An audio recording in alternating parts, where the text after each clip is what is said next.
ability in responding to this environment to develop a particular fluidity.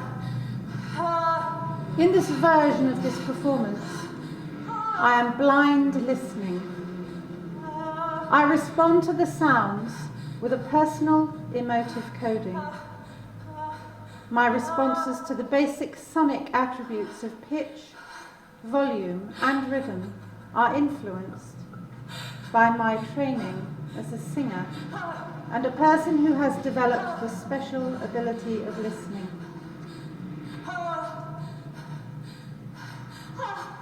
While 3D spectrographic imaging does present textual readings, the form of its appearance is coded as frequency with harmonic information. The presence of harmonic partials within a sound, for example, does not translate directly as a recognizable tonal quality to the untrained eye. Textual representation of a sound within a moving image frame offers a range of changeable isomorphic forms, particularly sounds that create a discontinuous spectrum or involve emotive, interpretive qualities.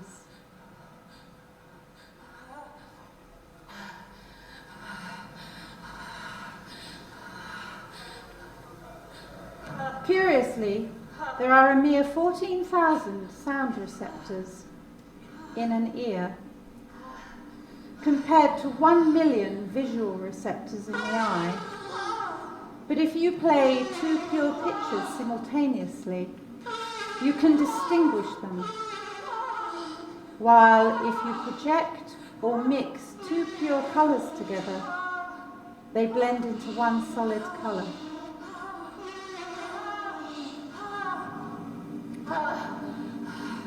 Much can be learned from an appreciation of the ways that timbral qualities in affect utterance or vocal expression are visually represented, because the expressive voice is transacted as tone or timbral changes through a variety of voice qualities.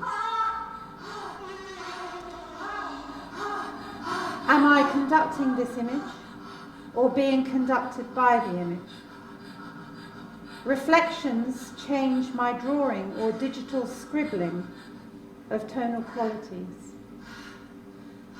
Is the improviser not simultaneously listener, viewer, and interpreter in the ongoing negotiation about the content and language used to improvise?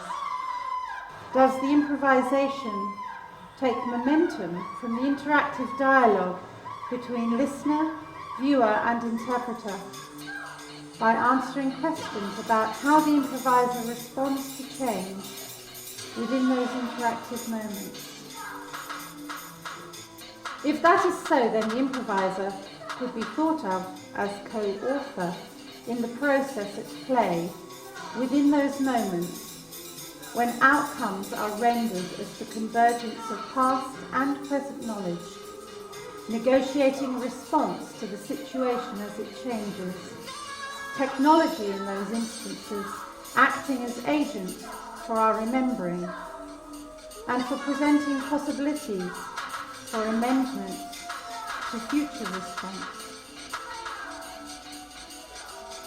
Is the experience of becoming developed from and engaging with the audiovisual sensation in making visual responses informed by repetitive experience of those sounds? Is not improvising a phenomenological enactment, and in the moment response to the idea of defining ourselves in the present? Experience is a continual questioning of the nature of our existence, of our consciousness, our living knowledge of the present, gathered as learned processes in the organisation of our individual, non-linear, chaotic memories. If we are all that we have become, Do our interactions with technology function to provide evidence for negotiating whom we perceive ourselves as being or having become?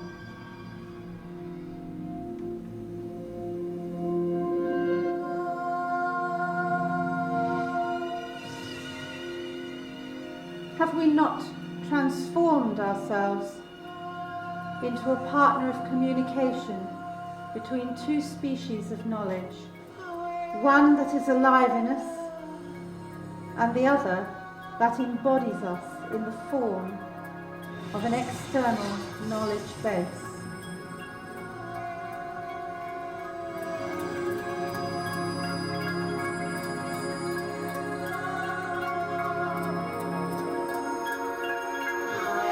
Time brings with it past systems, ways of operating knowledge embedded within us, some of which we have embedded within technology. We live in a climate of overlapping and coexistent systems, political, creative, and pragmatic. Because of the availability of multiple entry points to digital technologies, various kinds of software and hardware, we are offered the option not only to program individual applications for targeted usage, but also to use a variety of given technologies in tandem, to simultaneously improvise usage, design, content, and our relationships as improvisers to those evolving technologies. Beyond this, however, technology presents the possibility of outcomes that might not have been imagined or predictable.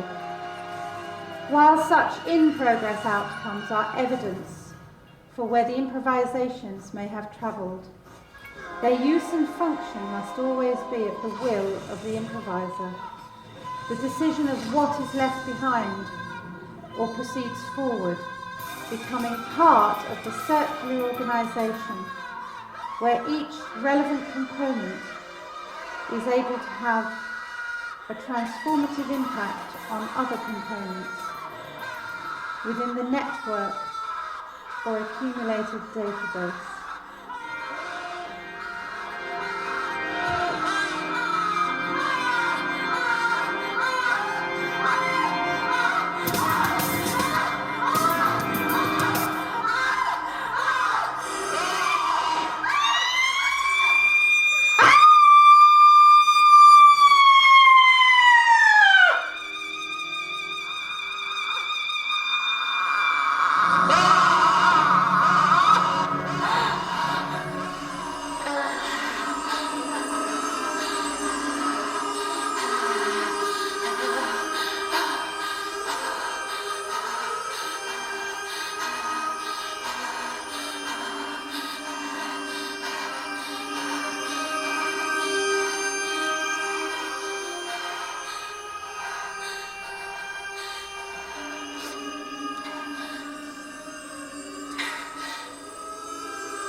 in a continuum.